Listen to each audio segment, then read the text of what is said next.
So I'm from South Bend, and I love this community, and I moved away for a while and came back and wanted to be a part of the downtown comeback. My wife and I actually lived downtown for a while before moving to the south side and starting a family and having kids, and I want them to grow up and want to stay here. And in order for that to happen, we felt like we needed to get involved in government and in the future of our city. I am married. I've got a wonderful wife who is patient with everything that I do between day job and council and just everything that kind of makes our lives crazy. And I've got 2 kids, a boy that'll be 4 this year and a girl that's 1.5 years. So they keep us busy as well. And I don't claim them, but my wife has 3 cats. So I was an outdoors kid. So I was just a rough and tumble kid. I was always outside riding bikes and playing sports. We would go riding 4-wheelers and go climbing trees. We built tree houses, and that's the days before kind of cell phone. My parents wouldn't let us play video games or anything like that, so we were outside all the time.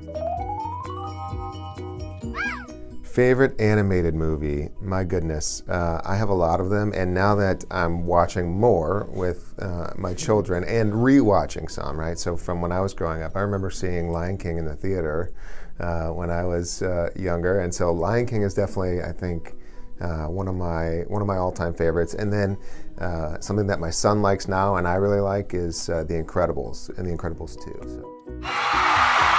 Oh, first concert was Bob Dylan, actually, at the Joyce Center. Just say there was some rowdy behavior going on. Go-to karaoke song. A little embarrassing, but it's Friends in Low Places by Garth Brooks. And I've taken it international. My wife and I, we went on a trip to St. Lucia, and there was a karaoke night, and I think I was the only one that picked a country song, and it was Garth Brooks' Friends in Low Places. NFL, I'd have to say Colts, actually. So I watch a lot of Netflix, and I'm kind of a nerd, and I watch a lot of documentaries, and so I recently actually finished When They See Us, about the Central Park 5. Favorite season's got to be fall. We love fall, and so my wife and I, we got married in October. Outdoors, and again, we're kind of outdoorsy type people, so we love going to the pumpkin patch and cliche fall things, right? Picking apples and all of that. So fall's where it's at. Favorite holiday is Christmas, and I know that's kind of cliche, but growing up for me, Christmas was just such a special time, and it was always that feeling of togetherness, and my mom would bake for like 2 weeks straight, and so I'm always stealing cookies and and those kinds of things. And back then, of course, we had this big stereo system with a tape deck and a record player, and they would play the oldies, the old Christmas songs. And so Christmas has a special place for me. Absolutely 100% dogs. Yeah, 100% dogs. I'm actually allergic to cats. I know, so I live with 3 of them, but I'm allergic to them. So I bumped up my life insurance policy. I think that's what my wife was counting on. Well, I have to say pie. I'm a big pie fan, and Dutch apple is, I think, my favorite. Dutch apple and strawberry rhubarb are up there. They may be tied. A hot dog is not a sandwich. It's a hot dog is a hot dog, right? I mean, it's definitely not a sandwich.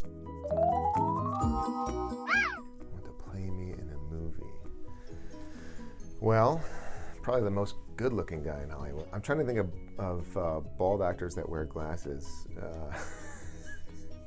Maybe The Rock. Probably The Rock, actually. Sorry, Dwayne Johnson. He prefers Dwayne Johnson. So I would want to have with me, so all my human needs are taken care of, right? Okay. All right. So I would want to have some sort of music player. I've got this just wide variety of music that I've curated on my Amazon playlists, and music's, I think, really important for me. It's something that speaks to me in a lot of different ways, and I think in a spiritual way, in a political way, and in different ways, I think music can be used to convey messages of hope, and so I love music, and certainly being on a deserted island, I would need something to kind of pass the time. So there's that, and then a good book, one good book that I could read over and over again. I would honestly say my mother has been the most influential person in me growing up and having a heart for service, watching her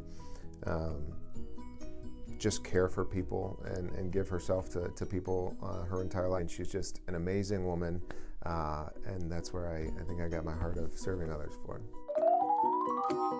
18-year-old me, oh yeah.